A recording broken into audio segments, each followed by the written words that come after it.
We are live.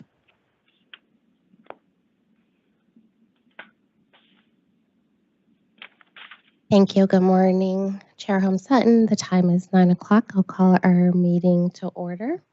And I will ask Ms. Potter if she will do the roll call, and then we will stand for Pledge of Allegiance.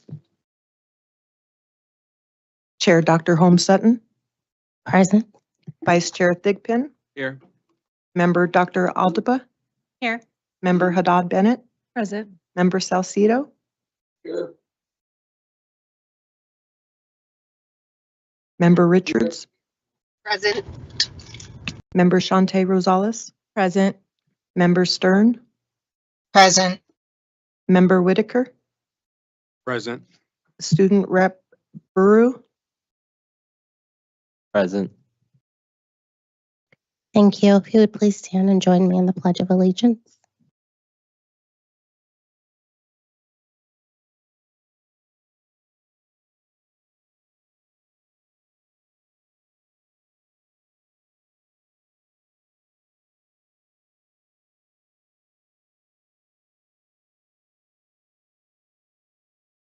Thank you very much.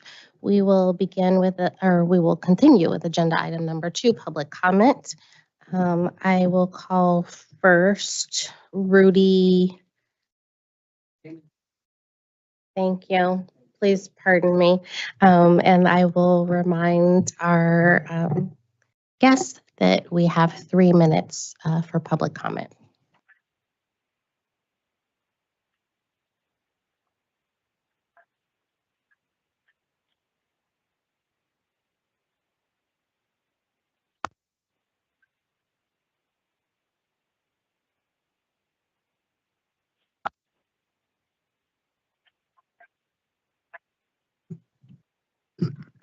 Good morning, Chair Dr. Holmes Sutton and members of the authority. My name is Rudy Pamantuan, and I'm proud to serve as a board member for PTAAN. Before I begin, I respectfully ask one urgent action. Please remove PTAAN from agenda item 5D and direct SPCSA staff to complete the audit using the June 14th roster of 103 verified students. This isn't just about procedural requests, it's about fairness, about honoring clear guidance and protecting the futures of 115 students now placed in limbo because of a quietly shifting deadline. Here's what happened. On June 2nd, we submitted a roster of 103 fully documented students above the required minimum.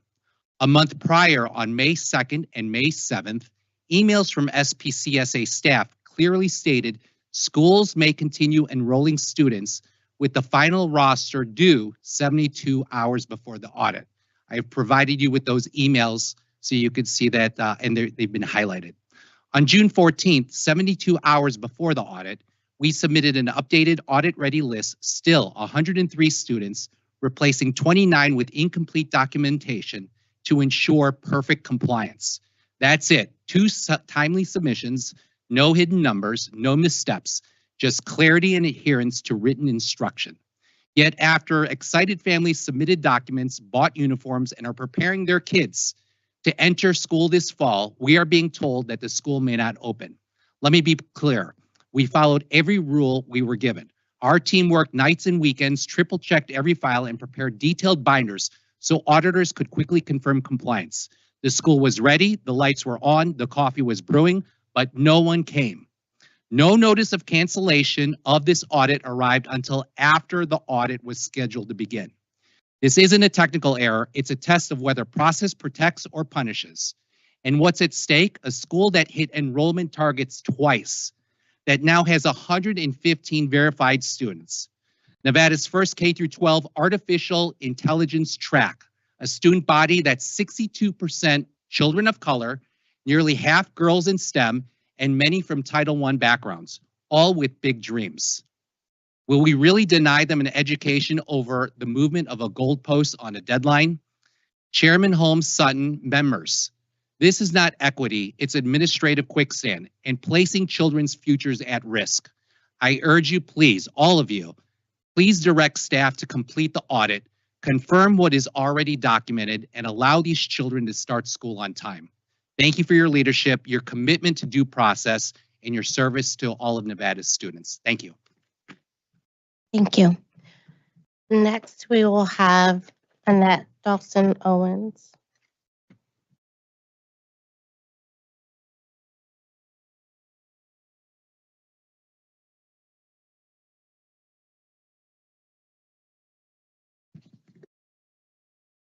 Good morning, Chair and members of the Authority. I'm Annette Dawson Owens, Treasurer of the Pioneer Technology and Arts Academy, Nevada Governing Board.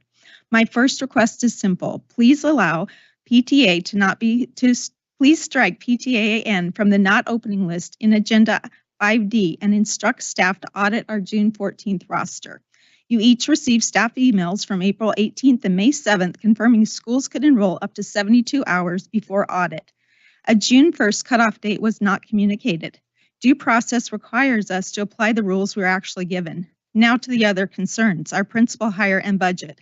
At our June board meeting, the executive director publicly said staff could offer flexibility beyond May 1st if the right leader was in progress. We had finalists by May 1st and executed Dr. Derek Love's contract on June 6th. He brings 17 years of leadership and expertise in curriculum and AI. We prioritize quality as was suggested. Dr. Love's year one pay is $28,333, exactly what's budgeted for a 100 student cap. If enrollment exceeds 250, the salary scales up. This is prudent, not non-compliant. NRS 388A.150 requires us to protect taxpayer dollars, and this approach does just that. Our FY25 budget was uploaded to the state ePage portal and accepted with 0 flags. We exceeded every SPCSA liquidity ratio, maintain a 17% reserve, well above most districts, and project positive cash flow monthly. So what does this mean for students? It means stable leadership, uninterrupted instruction, and Nevada's first K-12 AI labs. Delaying over process questions when the facts, finances, and law are all sound only harms the 115 students counting on us. Chair and members, the record is clear, the numbers are clear, the law is satisfied, and the paperwork is in your inbox. These items, hiring date, and already approved budget are not legitimate grounds to withhold an audit, much less to deny 115 students access to Nevada's only K-12 AI Academy. I respectfully request you to acknowledge these facts on the record, instruct staff to complete the enrollment audit, and allow PTAAN to open as promised. Thank you for your time and your stewardship. Thank you. Next will be Carla Silverson.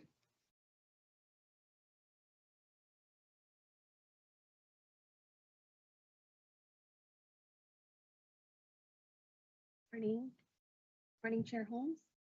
There you go. Good morning, Chair Holmes and Vice Chair Thigpen and distinguished members of the Authority. My name is Carla Severson. I'm speaking on behalf of Aaron Phillips, Chair of the Pioneer Technology and Arts Academy, Nevada Governing Board. Chair Holmes Sutton and members, attachments from April 18 and May 7 delivered to you on Wednesday clearly set the 72-hour window as a final roster deadline. PTAAN complied and stands fully enrolled. For the sake of 115 Nevada kids, please pull our school from Agenda 5D and order staff to complete the audit now and confirm our August opening. Equity demands honoring the rules as they were actually communicated. For the past year, our team has worked hard and worked closely with SPCSA staff to meet every condition required for August 2025 opening. Today, I'd like to walk you through what's happened and what's at stake and what we respectfully request. First, on June 2nd, we submitted a roster of 103 fully documented students meeting the equal or greater 100 benchmark. On May 2nd and May 7, SPCSA staff advises to continue enrolling and to submit a final roster 72 hours before the audit. On June 14, we did exactly that, submitting another 103 verified files after replacing 29 future EDGE transfers who lacked current residency documentation. On June 16, our teachers were prepared, but the audit was abruptly canceled based on supposed June 2nd freeze that is not found in statute, regulation, or staff guidance. Second lingering concerns are the principal and budget. Dr. Derek Love's signed contract was submitted on June 6th. His salary is prorated and scales only if enrollment exceeds 250, a fiscally sound approach consistent with charter autonomy. Dual credit. Our agreement with Arizona State University complies with NRS 389.310, subsection 4. As Nevada institutions do not yet offer AI engineering courses, we do plan to add a CSN partnership in year 2. Articulation agreement. We still haven't received the executive copy, though staff confirmed it will appear in Future Edge's contract this week. We acted in good faith per NRS 3888A.456, reserving seats for Future Edge students until required proofs were due. Third, the human impact. 115 students, most from Title I households, as counting on Nevada's first K-12 artificial intelligence pathway. Our request is to please direct staff to conduct the enrollment audit using the valid June 14 roster, affirm that PTAN has met the 100 or greater student requirement and may continue enrolling through count day. And third, acknowledge that principal hiring salary proration. That's time. Thank you. Thank you very much. Thank you. Chair Hom-Sutton will move to agenda item number 3, approval of consent agenda. We have some public Oh, I'm comment so online. sorry. My sincerest apologies. I was going off of the paperwork in front of me. Please let us go to public comment online. If you have called in for public comment, please press *5 to raise your hand. Once the last 4 digits of your phone number have been called out, press *6 to make public comment. Caller with the last 4, 6856.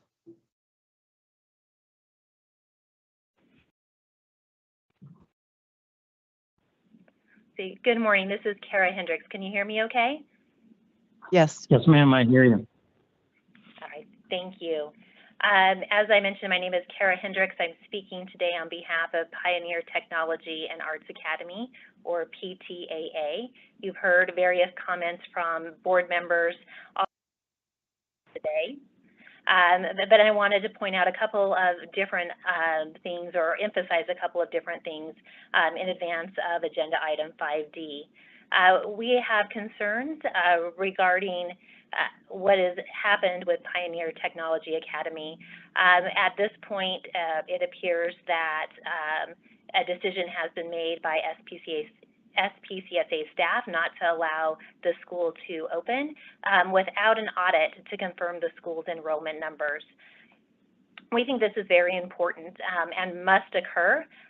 If there is a problem with the audit, we can address that then, but to unilaterally stop the audit from going forward is very problematic.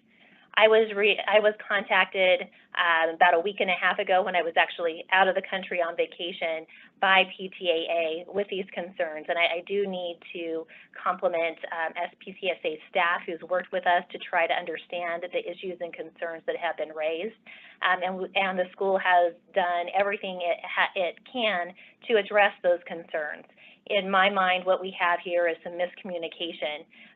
Reference has been made in public comment to several emails that you were also provided via letter. And those emails are clear that the school has up to 72 hours prior to the scheduled audit date to submit supplemental information, and they did that.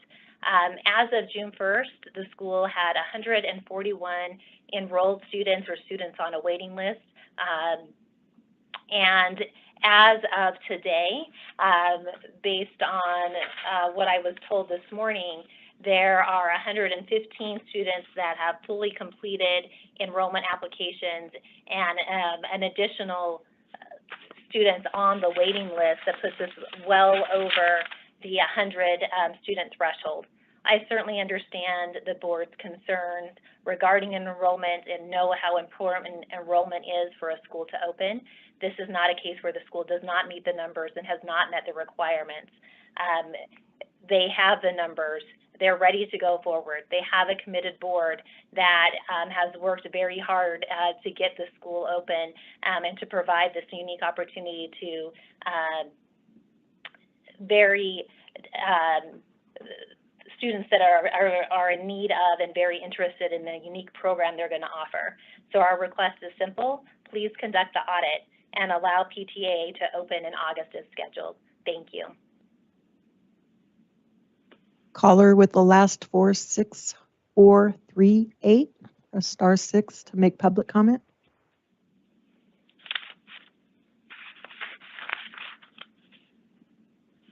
Good morning. Can you hear me? Yes. Good morning, Chair Holmes Sutton, distinguished members of authority. I'm Shubham Pandey, the founder of Pioneer Technology and Arts Academy. On Wednesday, you each received an attachment dated April 18th and May 7th, staff emails that clearly set the final roster deadline at 72 hours before the audit, not June 1. We followed that written rule, uploading a flawless roster of 103 students on June 14th. 2 days later, staff unilaterally canceled the audit, declared June 1 final, and placed our school under Agenda 5B as not opening. Changing the finish line after we crossed it is process turned into prejudice, and it jeopardizes 115 children whose uniforms are hanging in their closets right now. Therefore, on behalf of those 115 families, I respectfully ask this board to remove Pioneer Technology and Arts Academy from Agenda 5D and direct staff to complete the enrollment audit using the June 14 roster, thereby authorizing our August opening. Do not allow an undisclosed deadline to extinguish the future of students who relied on the very guidance staff put in writing. Justice delayed here is education denied. Here is what the 10-day timeline included. June 2nd, following SPCSA instruction, we uploaded 103 files, 3 above the statutory minimum. May 2nd and May 7th email from staff, SPCSA explicitly said, continue enrolling and submit your final roster 72 hours before audit. June 14th, we just did that. Provided updated 103 perfect files, updating few applications that were not ready for the audit. June 16th, the audit day, my staff waited with color-coded binders. Auditors never came. Few hours later, we received an email specifying that June 2nd was the final, nullifying the guidance we have meticulously followed. We never assumed June 2nd was final. Staff's own messages made the 72-hour mark the finish line. Shifting that finish line after the race is injustice, plain and simple. Direct staff to complete the enrollment audit using the June 14th roster of 103 verified students and authorize PTAN to open this August. Let the board exercise the authority the legislature granted, and let every child who bought a uniform, who learned to be part of AI, who dared to dream in AI, walk through our doors this fall. Chair Holmes Sutton, members, equity lives in decisions like today. Please defend due process, end this prejudice, and give 115 students in the future they were promised. Thank you for safeguarding both the letter and the spirit of Nevada charter law. Caller with the last 42096.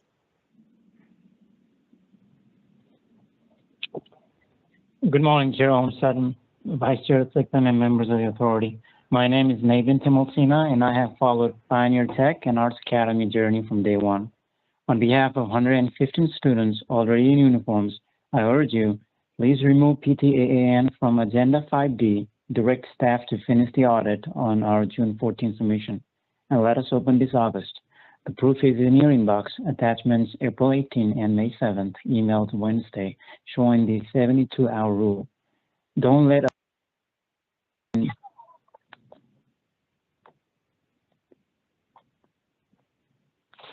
Do you hear me? Yes, we can hear you. I'm here to address the dual credit question and more broadly what it means for Nevada students to compete in an AI-driven world. Number one, the legal foundation is very crystal clear. Nevada statutes allows us to partner with an out-of-state institution so our students don't fall behind the rest of the country. And here's what we've done. We've executed a memo of understanding with Arizona State University, ranked top 10 globally for innovation.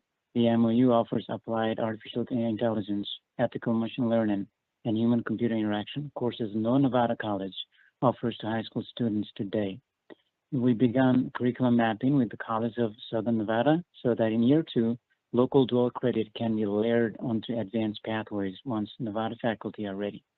That stage approach is exactly what NRS 389.310 anticipated. Innovate first, localize when capacity exists. And why it matters is pretty simple. I have a story of Maya here. Maya is an 8th grader with a visual impairment. In our summer bridge program, she used OpenAI's Whisper model coded in Python to create a braille reading chatbot that reads library books aloud in real time. If we cancel PTAN over dual credit semantics, we're telling Maya and 114 other students that Nevada's red tape trumps their right to innovate. And additionally, we don't have any fiscal or academic risk because courses align exactly with Nevada academic content standards and count towards high school graduation. Program costs are covered by private grants and ASU lab credits with zero hit to the state budget. And as for equity argument, 48% of our enrolled students are girls. 37% qualify for free and reduced lunch. Nationally, women hold only 22% of AI jobs. Students from low-income backgrounds, less than 10%. The PTAN's pathway is not luxury, it's an equity lifeline. So here's what we ask. The legislature gave you a tool so Nevada kids aren't boxed in by geography. We use that tool responsibly, transparently, and at no cost to taxpayers. Please don't close the door on the groundbreaking coursework simply because we executed this statute exactly as written. On behalf of Maya and every future engineer in our hallway, That's time, I sir. urge Thank you you. to instruct staff. Thank you. Thank you for supporting the innovation. Thank you. Caller with the last four, 6438.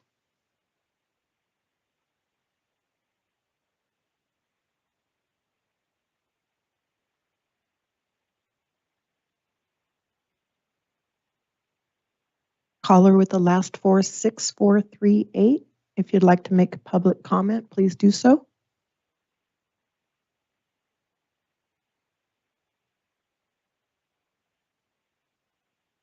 That is it for public comment online.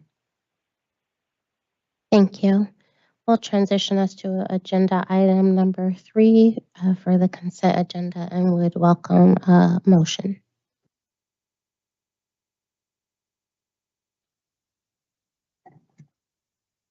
Motion to approve the consent agenda. Thank you. May I have a second? Member Shanti Rosales will second. Thank you. All those in favor indicate by saying aye. Aye. Aye. Aye. Any in opposition? Any abstentions? Motion carries. We'll transition us to agenda item number 4, our SPCSA Charter School Governing Board Governance Standards, and defer to Member Salcido. Thank you, Madam Chair.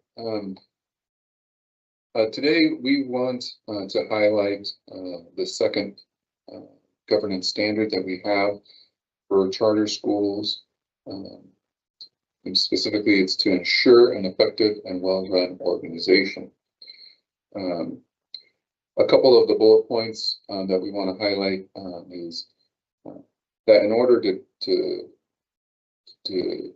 successfully have an effective and well-run organization, the board of directors of the school has to understand the organizational performance expectations. And that sounds pretty self-explanatory and obvious, but I think it's worth reflecting on a little closer because the way things normally happen in terms of getting on a school board is that your approach to either at the committee to form level when the school is trying to get off the ground, or later on into an established school, your approach for based on your set of skills, your background, and asked to serve in this capacity. And you want to give back. You want to serve in this way and serve a community and these children in that way. And so you agree to do it, and you do your homework. You read the board materials. You come prepared for the meetings, and it just goes kind of month by month like that. And you kind of take each meeting as it comes. And perhaps however, you don't understand the bigger picture of what are the performance expectations, what are our targets, right? That you have then, if you have those clear clearly understood.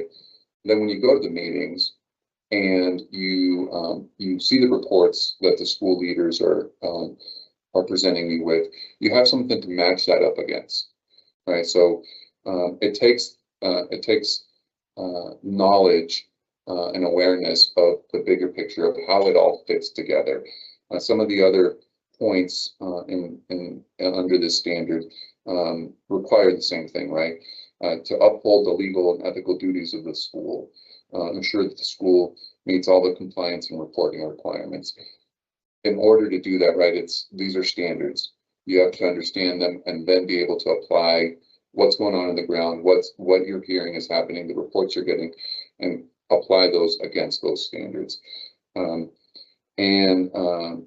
This going down to that last point too, being able to do that against Nevada's open meeting law. That's something, it is not sometimes, the open meeting law is not sometimes common sense, right? There's intricacies to it and there's details to it that you have to be aware of.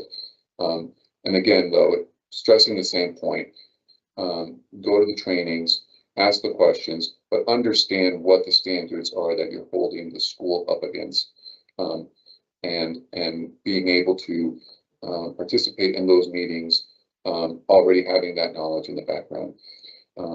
I think a lot of people, like I said, at the school board level or even at the school leader level, a huge majority, if not all of them, are there for the right reasons.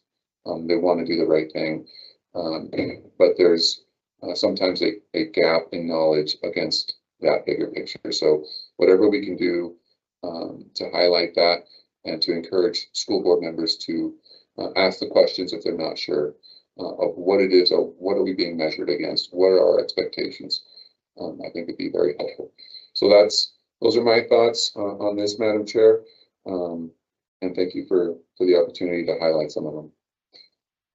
Chair Holmes-Sutton, thank you, Member Salcido, for lifting up those critical elements of the governor's standards. We appreciate you so very, very much and acknowledge the importance of ensuring that we're sharing that regularly with one another. I will transition us to agenda item number 5, our SPCSA Executive Director's Report, and defer to Executive Director McAdin. Thank you, Chair Holmes-Sutton. Melissa McAdin for the record. First up, SPCSA staff would like to highlight the Elko Institute for Academic Achievement, or EIAA.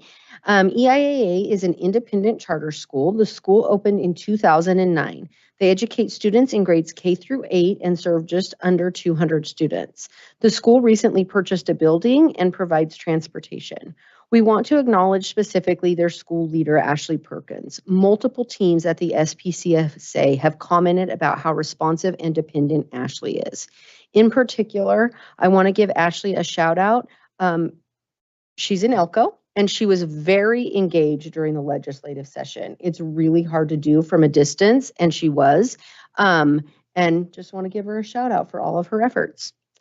Next up, the Delinquent Schools Report is included in the written material. Nothing really different to report here. Next, I'll do the legislative update, and then I'll pause for questions when I'm done. So the 83rd legislative session was very successful for the charter school sector. I would like to take this opportunity to publicly thank SPCSA staff, NDE, the governor's office, CSAN, and all our other partners who work tirelessly to protect the sector. All the bills I will discuss are linked in my written report. First up is AB 39, the SPCSA cleanup bill. I won't spend too much time here because I think you guys are pretty familiar with that one, but I will highlight that this bill made each authorizer their own LEA. It also changed board member requirements for charter school staff who, should they be appointed. They no longer have to work at a school that has only ever received 4 or 5 stars. Now they have to work at a school which is currently in good standing on all performance frameworks, thereby expanding the pool of candidates who could potentially serve. Next up is AB 398. This is Speaker Yeager's bill that allocates $19.3 million each year of the biennium for teachers and education support staff raises. By June 15th, 2025, all the charter school sponsors reported to the SPCSA a count of teachers and education support professionals at each charter school on October 1st, 2024. This count is being used as we speak to determine the allocation that each school is eligible for. The SPCSA will report this amount to the Interim Finance Committee by July 15th, 2025. By August 15th, 2025, each charter school will submit its plans to increase teacher and education support staff salaries for the coming school year.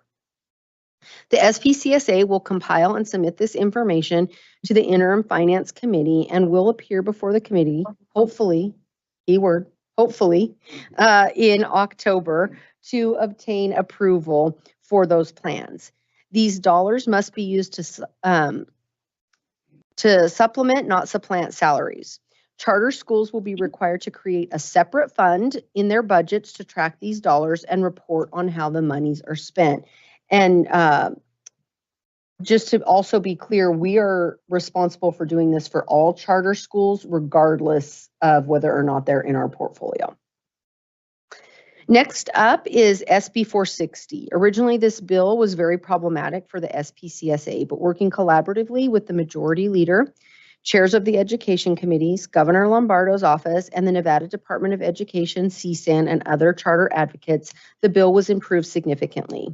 This is a massive bill, so I'm not going to spend too much time highlighting. We could spend 2 hours probably just talking about all the things that bill does. But I do want to talk about the changes that will be made to our board as a result of this bill. And so I think the best way to do this and keep it clean is for me to share my screen with you. Okay, great. Oops, let me use that so you're not looking at yourselves and sort of go through what changed exactly here. So let's start with Victor Salcido, member Salcido's seat. He was appointed by the Charter School Association of Nevada, and his seat is the only thing that really remains unchanged. So on this table, I have the board member, I have the current appointee, I have the current qualifications according to 388A.153 subsection 2. I have any changes that may have happened as a result of SB 460 in the appointee column. And lastly, this is where the most changes happened in that final column, the qualifications of board members, okay? So again, the CSAN seat is the only one that truly remained completely unchanged. Let's see, I don't want to lose track of my notes here. So the Senate Majority Leader and the Speaker each still have 2 appointments, but one of them must be a person licensed to teach now. So that's new. And the other seat must go to someone with demonstrated understanding of charter school, so which is very similar to kind of what the statute currently is. The State Board of Education lost one of its appointments.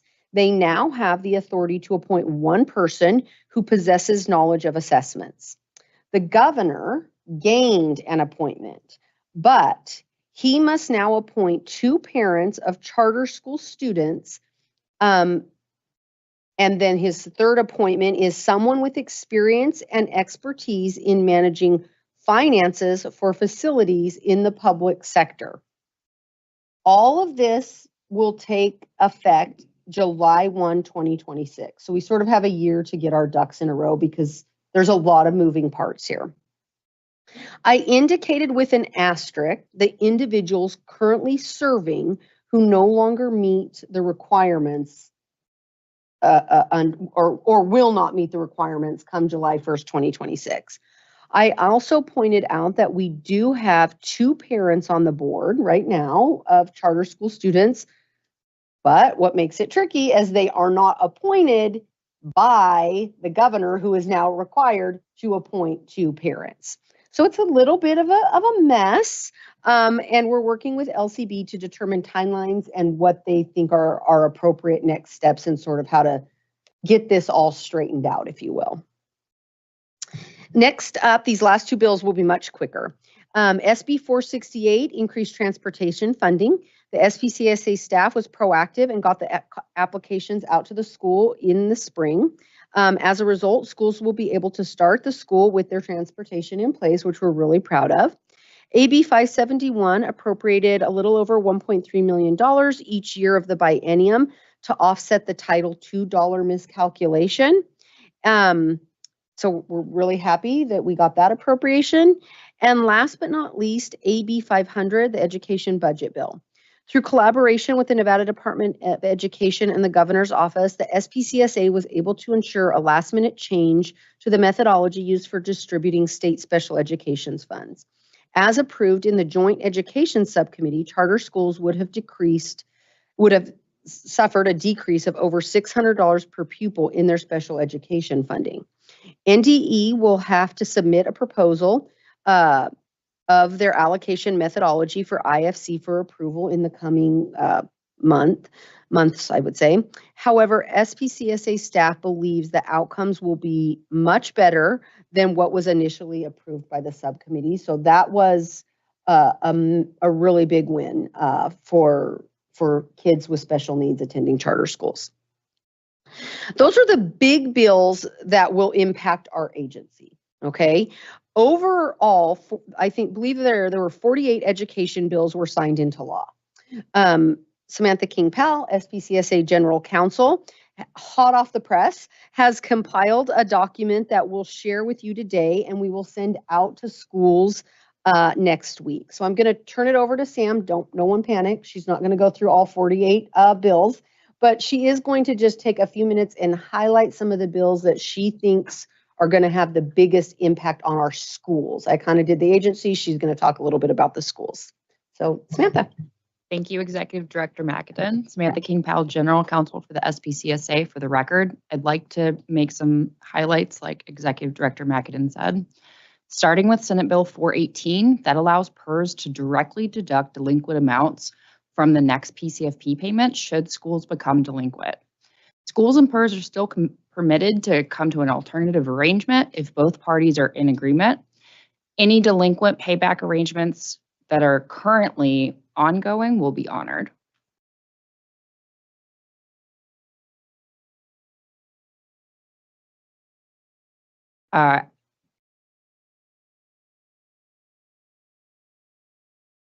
Assembly Bill 420 requires school districts and charter schools to publish an annual report on their website prior to the first day of school detailing incidents involving the use of force by school police officers during the previous year. So that's a change that's going to directly affect schools and will be coming soon. There are, like Melissa said, over 48 bills that we did a very detailed report on. I encourage you to look at our list and reach out to us if you have any questions about how that will be implemented. Thank you. And then I said we would pause after the legislative update. So I'll pause and see if any board members have any questions for either myself or Samantha King-Powell. Member Salcido. Thank you, Madam Chair. Thank you for that report, Director McAdin. Two quick questions. One, you mentioned in passing that the SPCSA is charged with making sure all charter schools were compliant in a particular bill, not just those in our portfolio. How does that work? What? Can you explain that a little more? Melissa McAdin for the record. So we actually do have experience doing this. Transportation, for example, right? All schools are eligible. We're going to now have 2 Washoe County schools that have applied for that money and they're using it, right? So it's not unprecedented. Essentially, that's how it works, similar to transportation, right? Those schools submitted to us by June 15th, their October 1 counts. And we're going to submit on behalf of them to IFC. And yeah, that's just going to be how it works, essentially. Okay, and I mean, it probably wouldn't happen, but if you have a school that's, not turning in what they need to turn in, like you just, I guess, I don't know what kind of stick you have at your disposal, but I guess it's just, hopefully it doesn't get to that. Yeah, Melissa McInerney for the record. Certainly, what I will say is I think these schools are so desperate for this teacher raise money that they will be really minding their P's and Q's for sure. But we're developing all the paperwork and whatnot now, and we definitely have language in there about late, inaccurate, misuse of funds makes you ineligible for the funds going forward. So we're really trying to be communicative on the front end, because obviously the last thing we want to do as a charter sector is not handle this appropriately. And so, it makes it tricky because we are dealing with a lot of different schools, and we got to, can't let one person kind of mess it up, if you will, for all the charter schools. And so, yeah, we're doing everything we can think of on the front end to make it very clear what the expectations are. And I do just want to thank the schools in advance. The timeline for this is going to be very, very tight. They're going to find out in mid-July what their allocation is, and they're going to have 4 weeks to get that information back to us. And it's going to be a heavy lift. And so certainly want to thank them in advance for what kind of is going to be required to get this pulled off. So yeah. Thank you. And if I could, the second question was concerning the bill you discussed about the makeup of our board. You indicated that there was a couple individuals who may not meet the new requirements as it stands right now, but I also noticed that their terms, some of them are past that July 1st date, July 1st, 2026 application date. How does that work? Maybe this is a question for our general counsel, but like if you're in the middle of your term, do you get to complete that term? Or how does, and then that bill goes great into question. Great question, Member Salcido. These are the exact kind of details we're working out with LCB to ensure that our interpretation is their interpretation. So I'm not going to put on the record what our interpretation is because I don't want to be wrong on the record, but we have the exact same questions you do, right? Like, are these people, if their term isn't up, right, do they, can they continue to the end of their term or can't they? Right. So these are the exact questions we have. And like I said, we're working behind the scenes to sort of get that all dialed in as quickly as possible. Fair enough. Thank you. Thank you, Madam Chair. Are there any other questions from board colleagues online or in the boardroom? And if I may, very briefly, I wanted to ask, with regards to the teacher raises, how are new schools taken into account? Great question, Chair Holmes Sutton. The reality is that new schools will be a year in the rears. That's just how just how the law is written. It's sort of like special ed. And I mean, it's not unprecedented in the state. It's unfortunate, but it's not unprecedented that those new schools, they don't have that October 1 count. So they really don't get access to the funding until next time. Thank you. I appreciate you.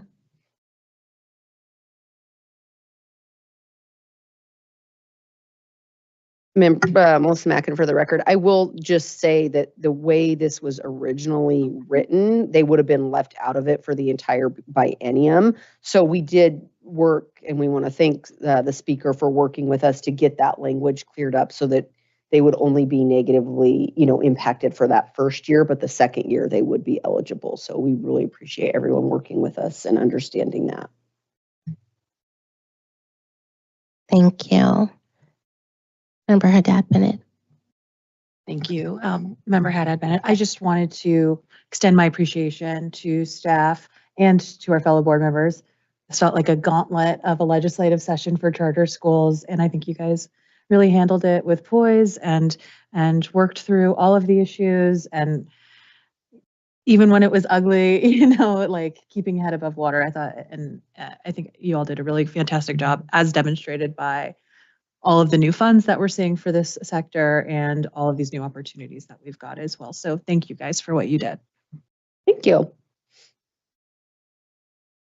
All right, I will keep going. We just have a few more items in this lengthy ED report, but I'm almost done. SPCSA staff would like to congratulate UMB Arts Academy of Excellence, Western Youth Leadership, Engagement, and Empowerment School, or WILES, as we commonly call them, and the Nevada Classical Academy ELCO for successfully reaching the June 1st, 2025 enrollment targets established as a condition of opening. They're well on their way, and we're very excited for them.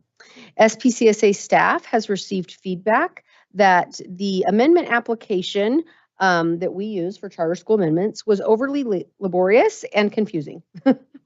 As such, can attest, as a former school leader, can attest.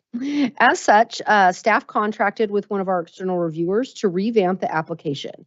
Although the requested information remains unchanged, the revised template is significantly more user-friendly, easier to complete, and more straightforward to evaluate.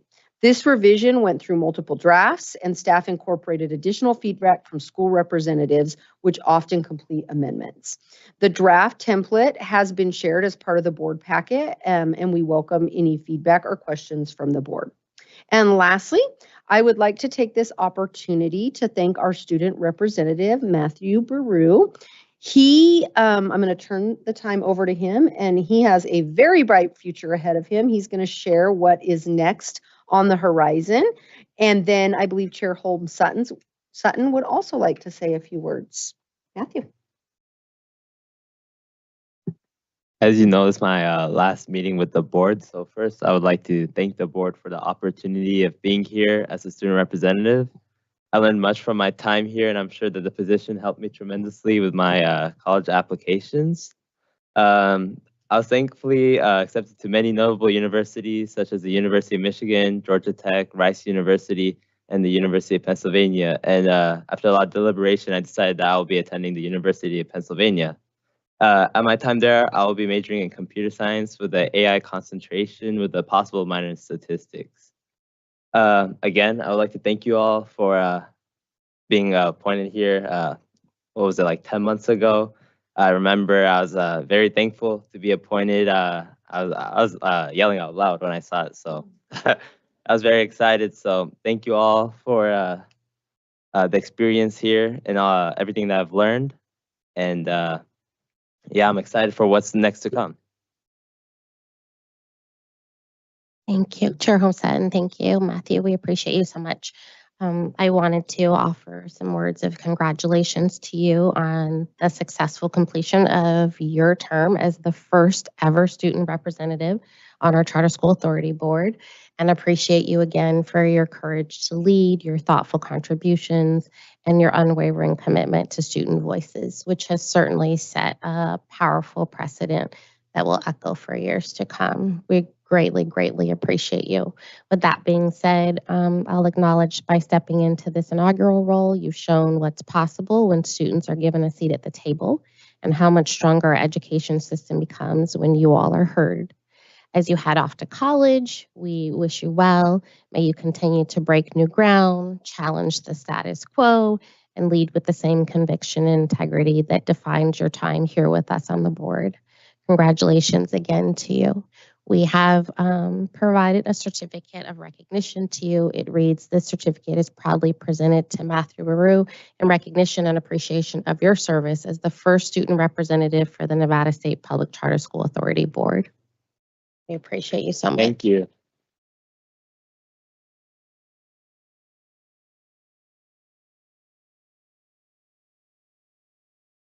Awesome. Got a little Ivy Leaguer on our hands, so we're really proud of him. We're gonna take some credit. We did nothing, but we will take credit. I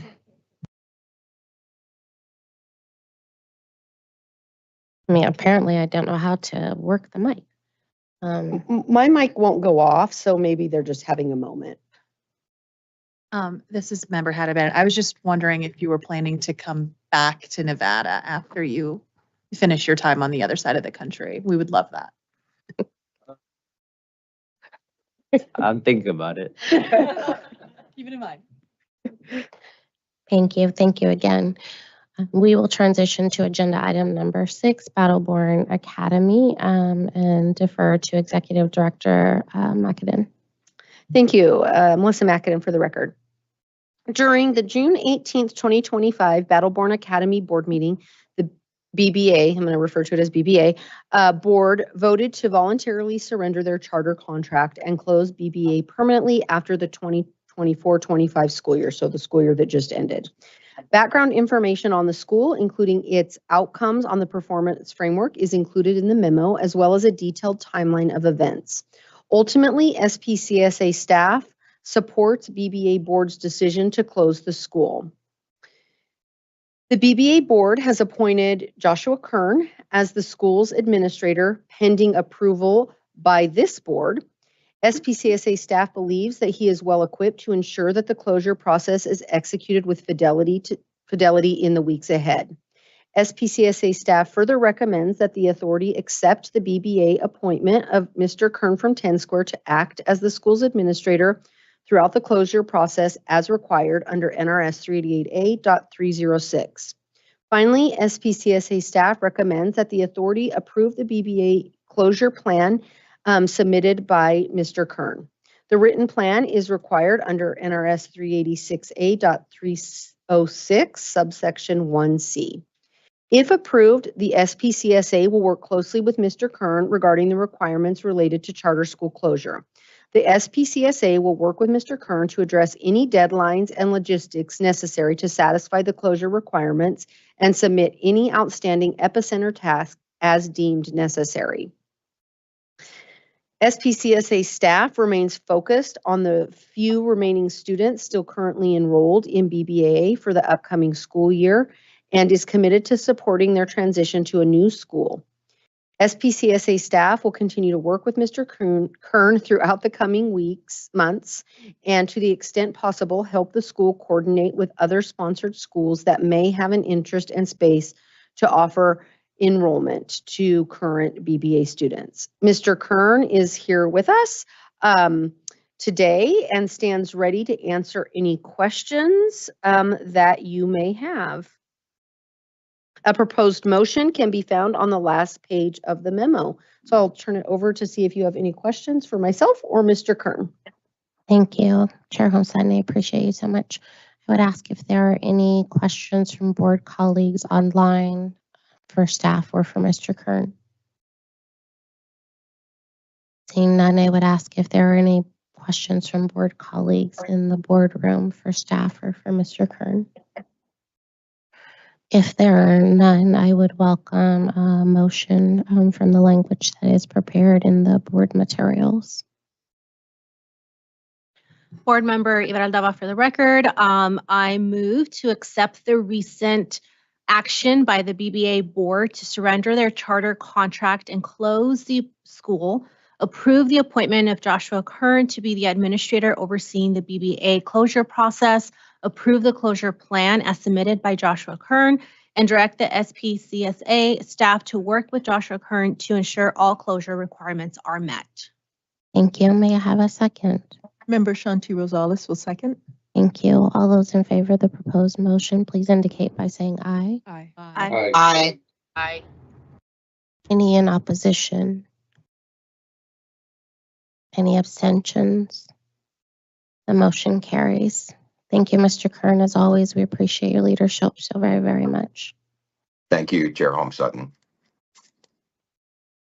I will transition us to agenda item number 7. Chair Holmes Sutton, really My quick, I do just want to go on the record really quickly and thank Mr. Kern. He literally hopped on a plane at the crack of dawn the day after BBA made this vote. He has been here putting in very long days all week with BBA's, I guess, former leadership. And I mean, really hit the ground running to support the school leadership in that work. And I just want to go on the record and thank him for being responsive. And Samantha may also want to add to that. Thank you. Thank you, Samantha King Powell, for the record. I think Mr. Kern had prepared a report that he'd like to share. Of course. Yeah, I do have a report, but I think what I'm going to do, just based on how this conversation has played out, is I'll just submit the written report to the SPCSA.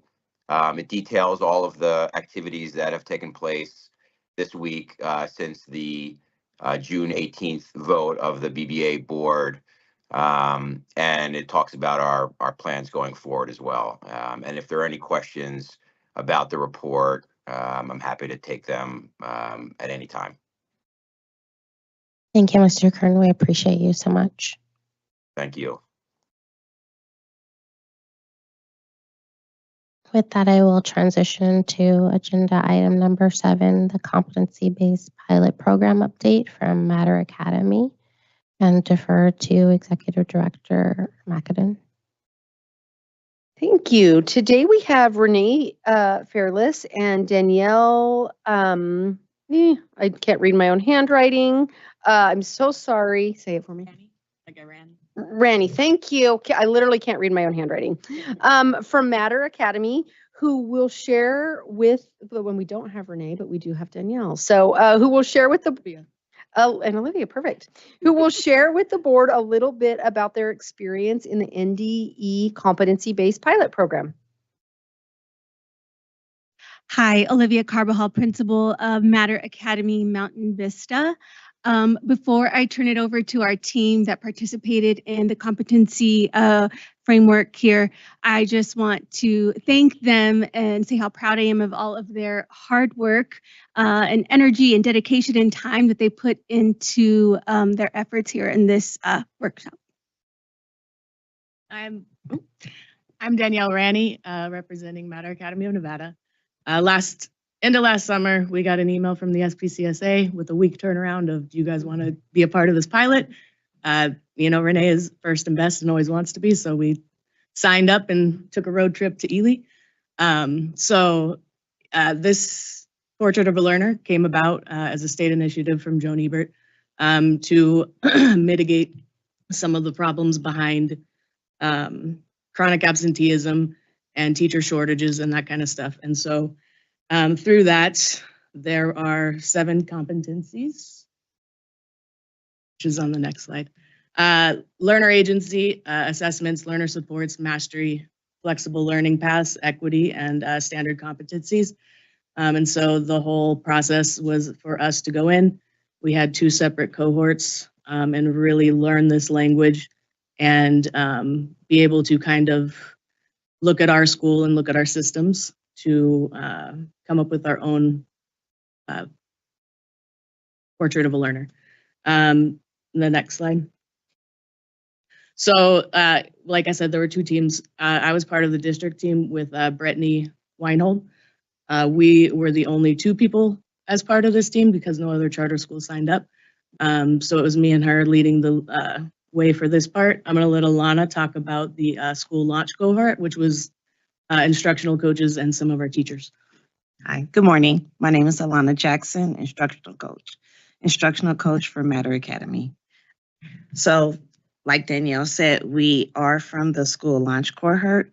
So basically there were teachers and instructional coaches on that team.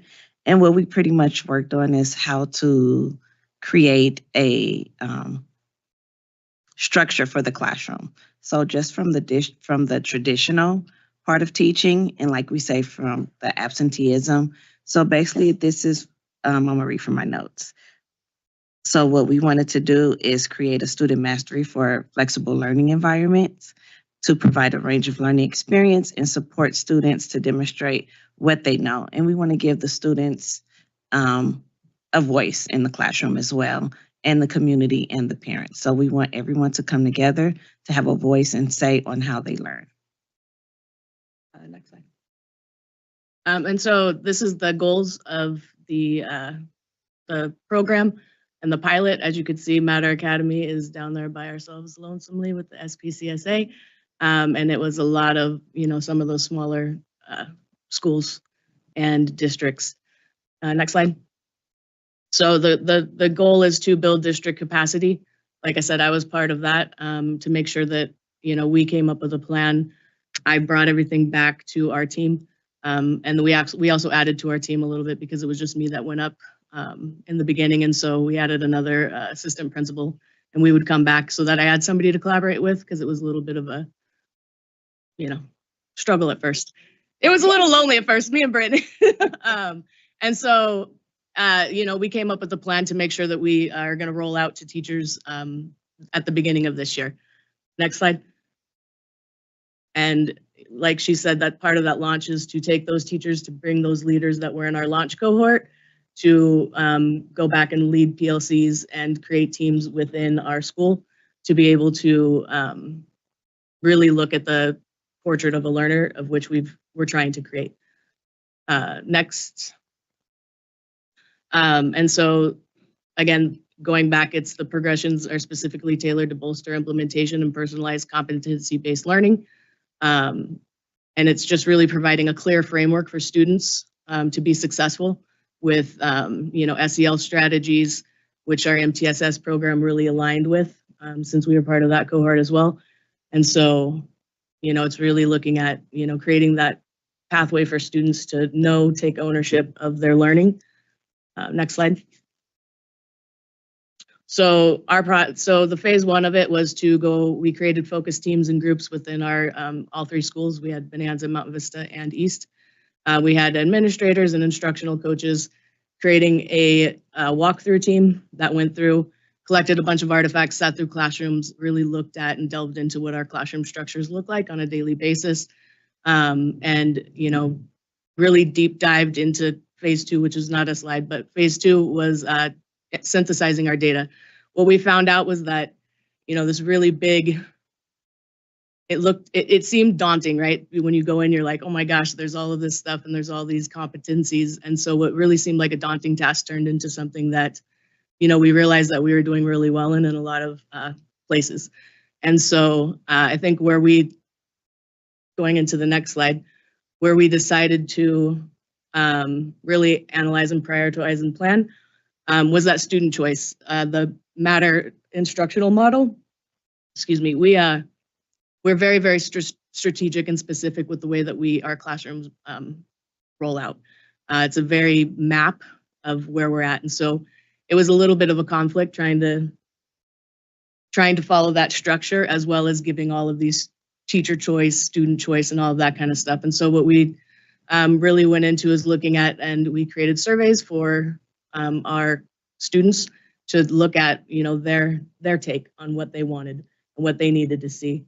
And so we created our action plan going into next year. If you want to skip to the next slide. So pretty much to sum everything up, base camp starting was, seemed like a super daunting task. It was me by myself with Brittany in a room full of, all of these leaders. They were, superintendents, and, I felt like I was like, oh, I'm just an assistant principal with this daunting task. And so going from that to our climb, where we kind of looked at and dived into stuff and, really went through what we were, the process was that it was very manageable. There were small tweaks that we could make, and that we really were doing a lot of the things. And there was really only one or two things that we could improve upon with what we already had going on. And so looking back at the end of the year for this year is to really hone in and teach our teachers different ways to create rubrics and that kind of stuff for students to know exactly what they're doing, why they're doing it, looking at their data, which we already do a great job of, and giving some students some choice and voice while boosting our teachers, because again, we have brand new teachers a lot of the times that can't really manage classrooms. And so teaching them the structures to be able to manage their classrooms while giving students autonomy to do stuff. And so, yeah, we look forward to year 2 and implementing stuff and going to the summits, and hopefully we can get some more charter schools on board so we have somebody to collaborate with. Thank you. Are there any questions or comments from board colleagues in the boardroom?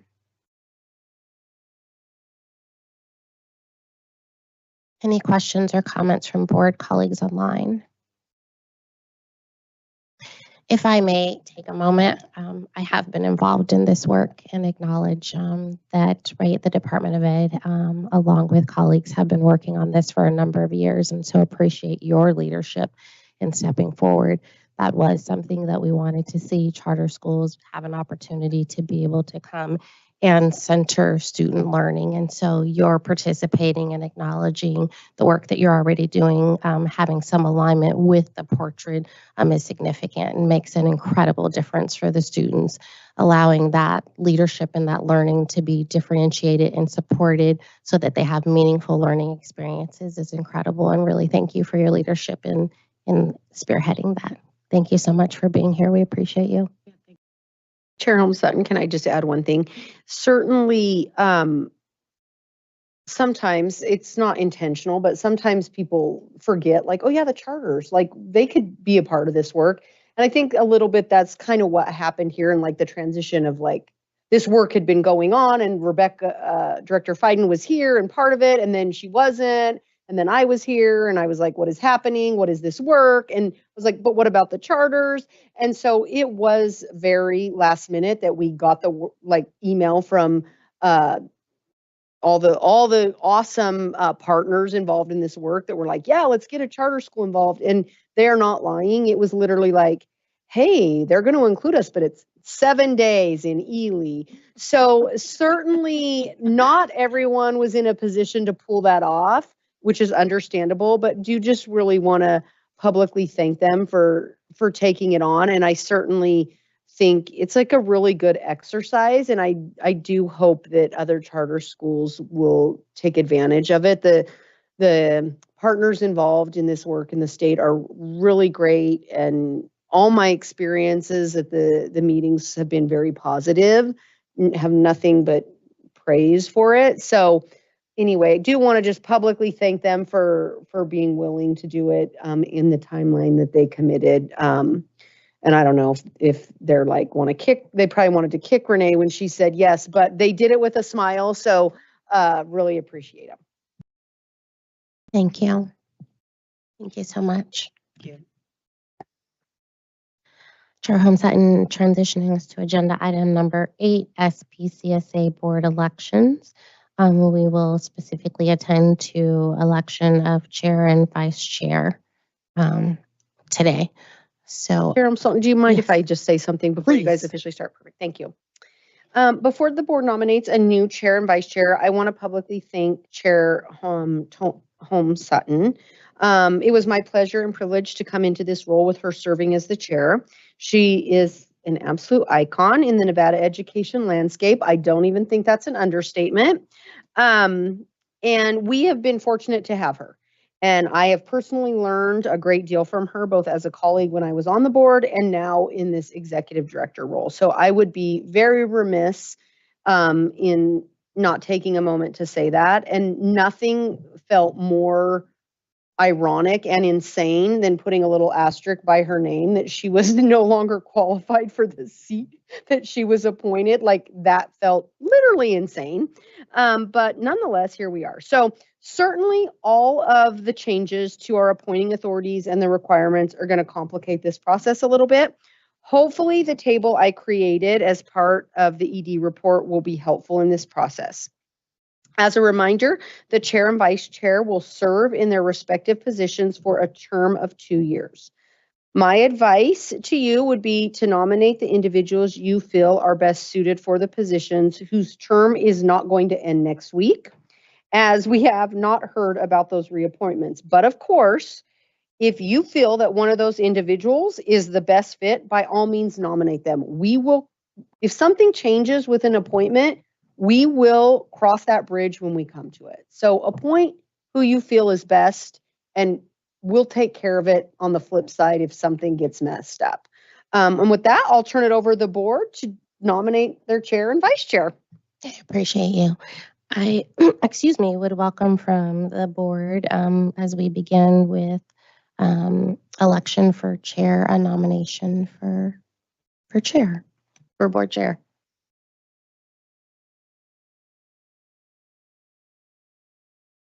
And I am not in a position to make a nomination, so I will clarify that as well. This is Member Haddad. I'd like to make a motion to recommend Vice Chair Thigpen to move into the position of chair. Thank you. May I have a second? Member Whitaker will second. Thank you. I'm taking my vote now. Yes, correct. All those in favor of the nomination for Vice Chair Thigpen to assume leadership as board chair, please indicate by saying aye. Aye. Aye. Any in opposition? Any abstentions? Congratulations to you, sir. Welcome. I will now move to vice chair and would welcome a nomination for vice chair. Good morning, Board Member Yvette Aldaba. For the record, I would like to make a motion to nominate Patricia Bennett as Vice Chair of the SPCSA. Thank you. Is there a second? Vice Chair Thigpen will second. Thank you. I would like to take a vote. All those in favor of Member Patricia Haddad Bennett as Vice Chair, please indicate by saying aye. Aye. Aye. Aye. Any in opposition? Any abstentions? Welcome. Thank you. Congratulations. I don't believe there's any additional actions that need to be taken, correct? If I can appreciate you all, I try to make certain that I do that each meeting, but appreciate the opportunity to have been supported by you, to collaborate and work with you in this role as chair. Certainly, those of you who may know me a little bit better know that I'm an introvert, and it was a difficult task to step forward into this role. I am so grateful that I did, and know that I could not have been successful in this leadership role without each of you. So thank you very, very much for your support and your collaboration. I would like to transition us to the long range calendar and defer to Executive Director McAdin. Thank you. Melissa McAdin for the record. Hopefully everyone had a chance to look at the long range calendar. I will just highlight one change that we had so that I don't throw Member Stern off. Previously, Member Whitaker was going to do the governance standard in July, but he's going to be out of town. And so we flip-flopped those. So Member Stern, we got you on the docket for July and Member Whitaker on August 22nd. So that's, a minor change, but didn't want to throw you a last minute curveball. We do have some really busy and important meetings coming up. July, we have a big agenda. And then in August, we will hear our new charter school applications. As you know, we're currently reviewing 7 applications. And so certainly those are really big meetings. So please, please, please, if you figure out or something comes up and you're not going to be able to make it, let me know in advance so that we can ensure that we have a quorum. The other thing I will highlight for you, for those Northern Nevada folks to consider, is one of the things that SB 460 also did was it said that if we were hearing a new charter application in a county, I believe it was over 400,000. Anyway, it's Clark and Washoe, that we have to have a physical location in that county. So for our August meeting, we will have a physical location in Washoe County because we do have one charter school application in Washoe County. So just know that that is an option should you decide to take it. Can I ask a question? Vice Chair Thigpen, for the record, I have a question on that point that you just made. I know sometimes or oftentimes in the past we've tried to tackle multiple applications in the same meeting.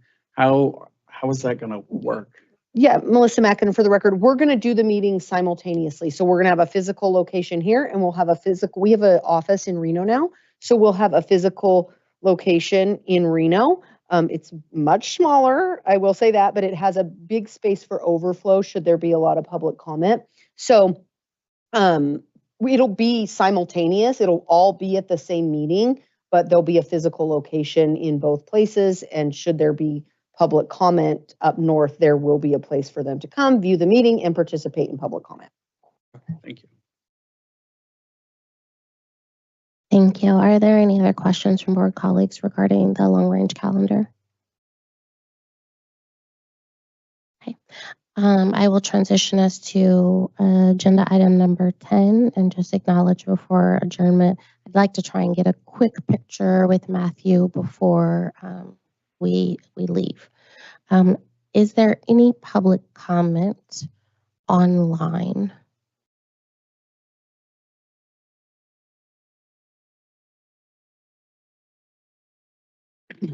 If you have any public comment, please press *5. And when you hear the last 4 numbers of your phone number, press *6 to unmute. Caller with the last 4, 6856.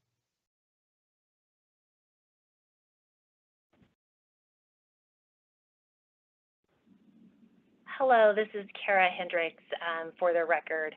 I wanted to make public comment and ask that the board reopen item 5D for discussion. Part of the memo that was submitted by Director McAdin included information about 2 schools that did not meet pre-opening requirements. And as you heard at public comment in the beginning of this meeting, we have serious concerns about Pioneer Technology and Arts Academy of Nevada. We believe that they have met the conditions for opening and believe that is through an audit. However, as you are aware, based only on the discussion items in public comment, that audit did not occur. We think it's very important that that audit happen. There's 100+ kids that are ready to start a very unique program in August of this year, and that audit needs to happen. We were disappointed that the school was not provided an opportunity on the agenda to discuss this item. That's why we're here in public comment. But the fact that that got skipped over and not addressed as part of the board's discussion is troubling. And we'd ask that that discussion occur because we think it is very important.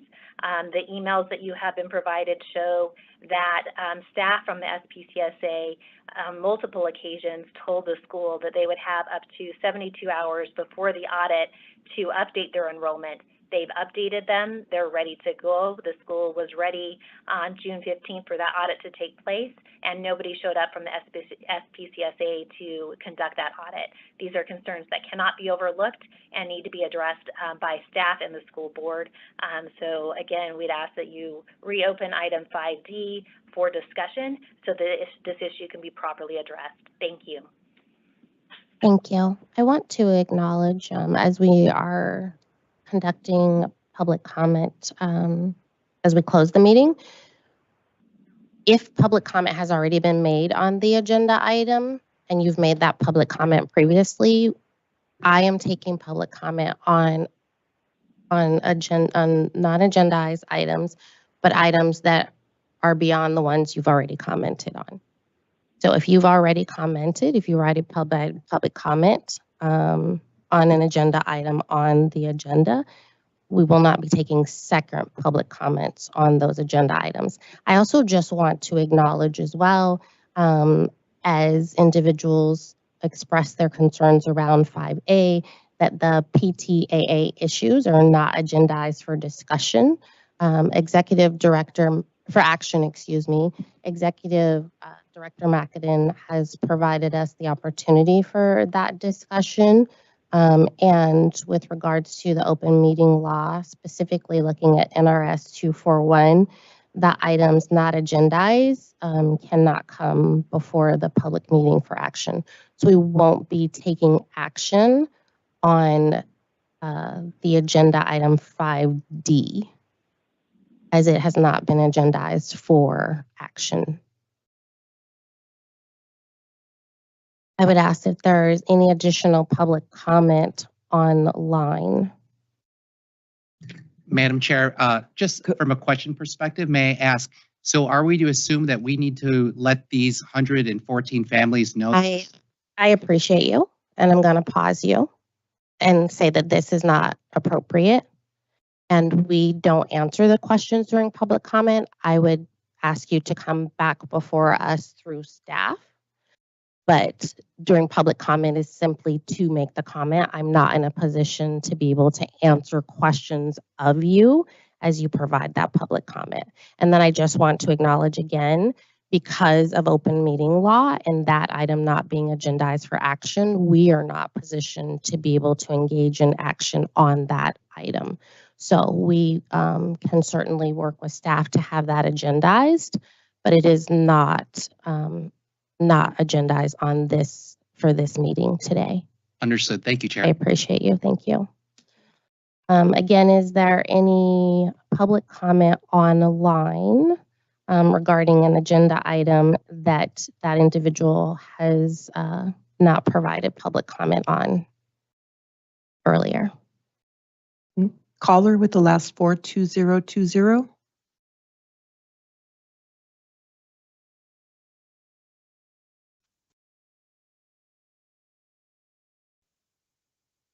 Hi, good morning. My comment is as well on 5D for PTAA. Can I add my comment? I would ask, one, if you would state your name, and two, if you've had the opportunity to provide public comment earlier on this agenda item. Okay, my name is Nubia Ramos, and no, I have not. Thank you. Please proceed. Thank you. First of all, good morning, everyone here. I'm a little nervous because I've never done any public speaking, so please bear with me. Again, my name is Nubia Ramos, and I'm a proud mother of 5.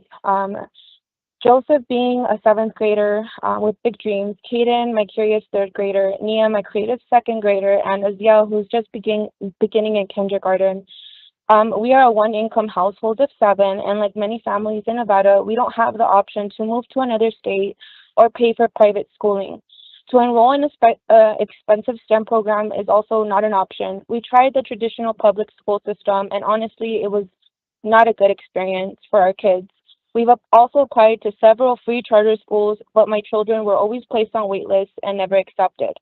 So when we found Pioneer Technology of Arts and Academy of Nevada, PTAN, it felt like an answered prayer. PTAN is a free public school focused on AI innovation, and for the first time, my kids weren't just another number on a list. They were seen, they were welcome, and most importantly, they were inspired.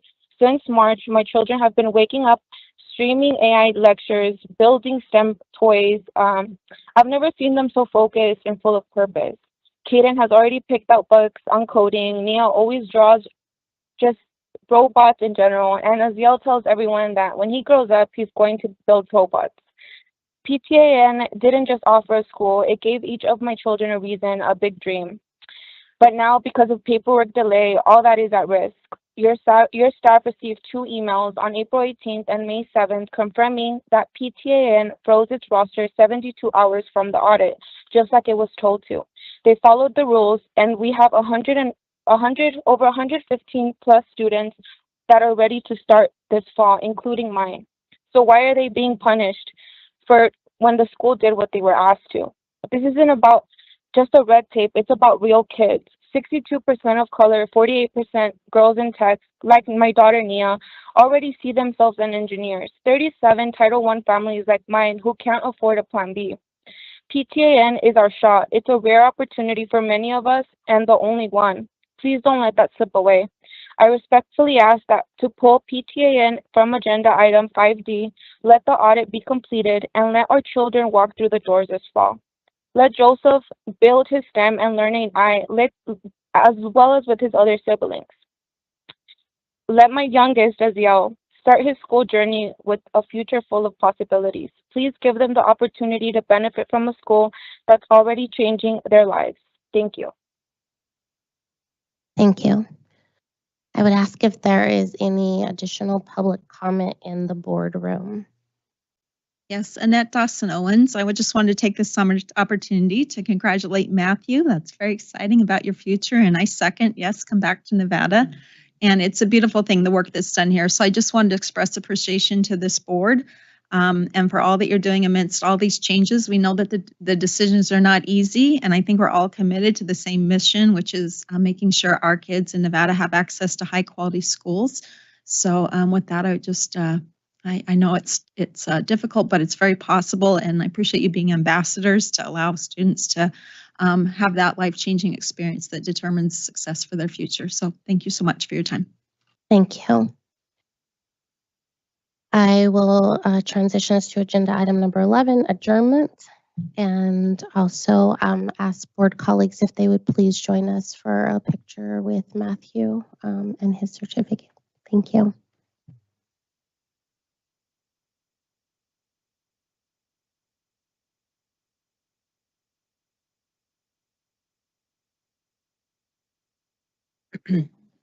Thank you.